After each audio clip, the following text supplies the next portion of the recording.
pore over consent agendas and administration and the other items they must decide, and to lead well. You appointed them to do their tasks with discernment and wisdom, knowledge and sober judgment, and we, the people, trust that they will.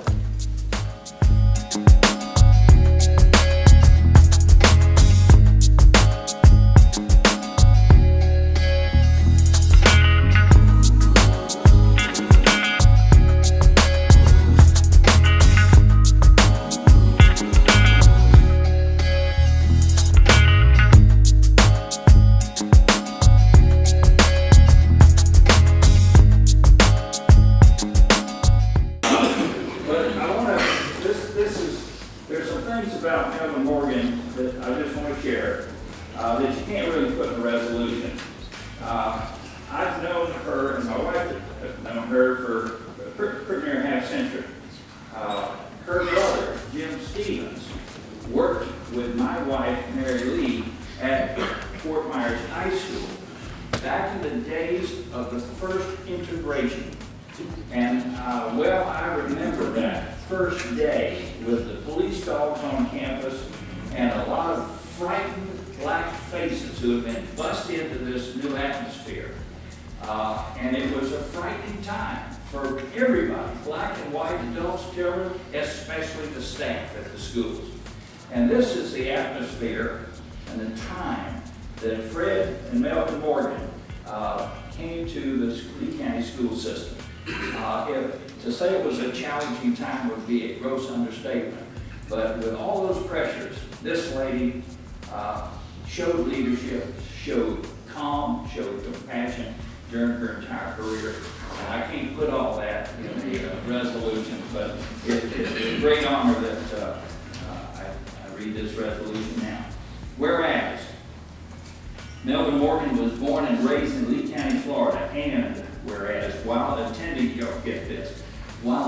Dunbar High School, Mrs. Morgan, in addition to her academic excellence, was a standout athlete in basketball, once scoring 63 points in one game. Additionally, was a star softball player and cheerleader. And whereas Mrs. Morgan graduated from Dunbar High in 1954 as class salutatorian, and later graduated with honors from Allen University in Columbia, South Carolina in 1958, and received a Master of Education in '69 from Florida A&M University with honors. And after graduating from Allen University, Mrs. Morgan began teaching phys ed at Findlay High School in Chester, South Carolina, returning to Lee County in 1961.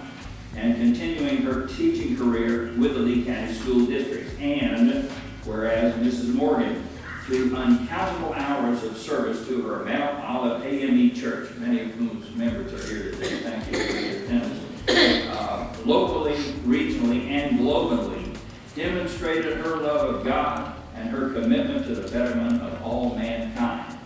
And whereas Mrs. Morgan, while working full-time and being totally committed to the improvement of her community, still served as a role model as a wife, mother, and homemaker.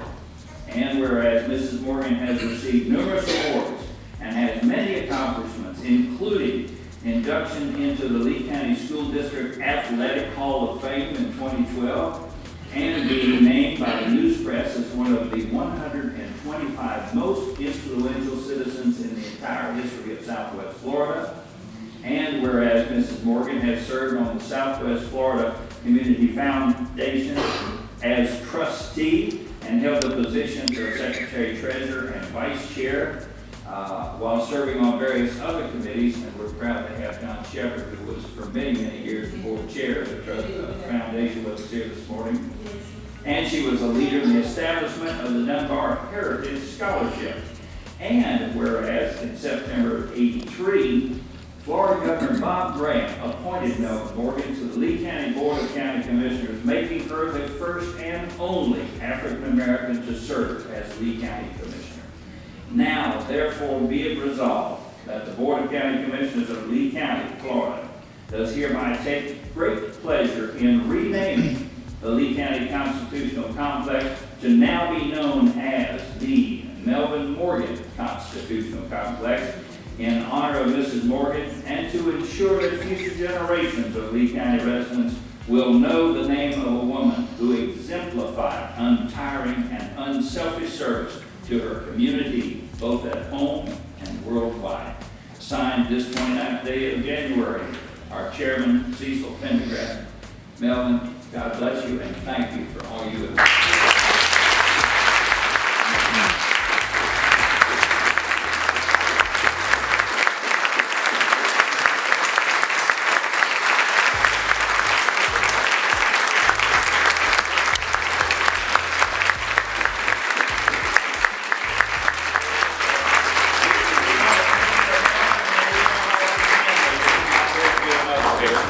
Oh, Melvin, you keep forgetting to give out. We paid you money. Hold on.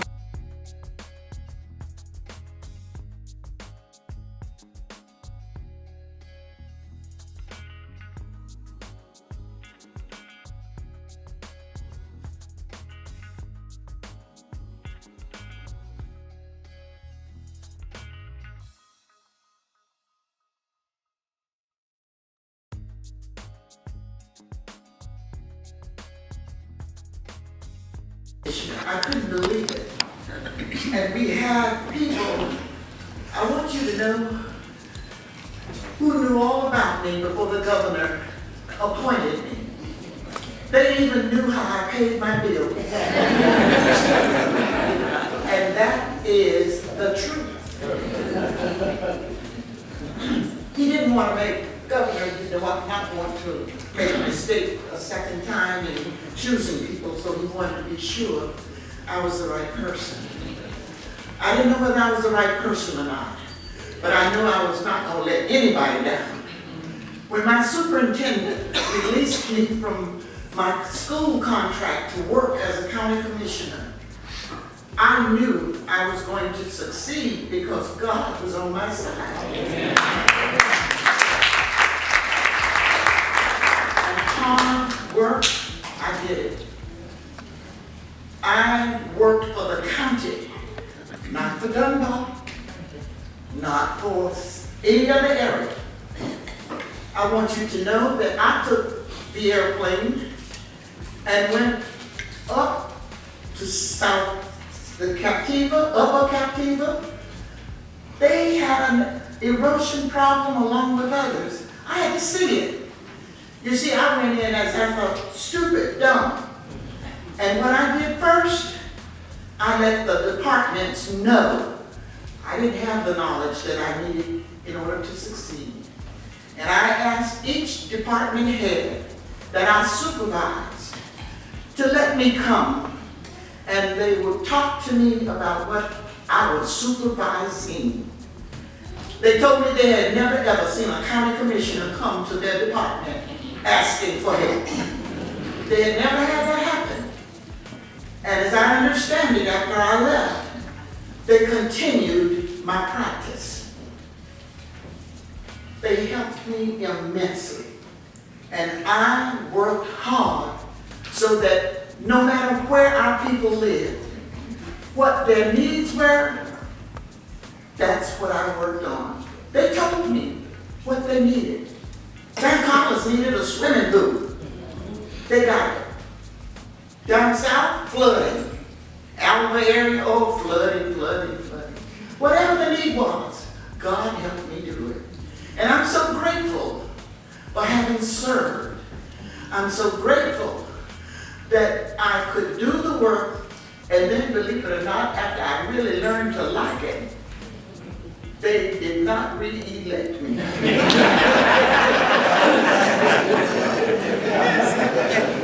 If we had had single-member districts in 1980,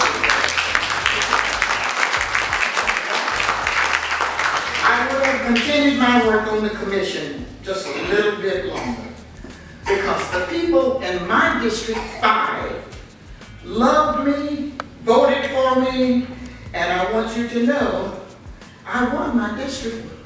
I just didn't win the county.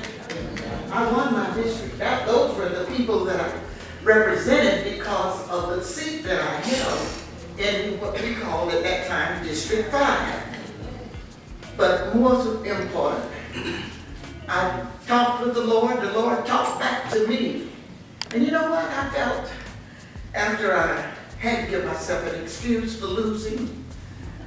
I said, I probably would have had a heart attack if I stayed in the position.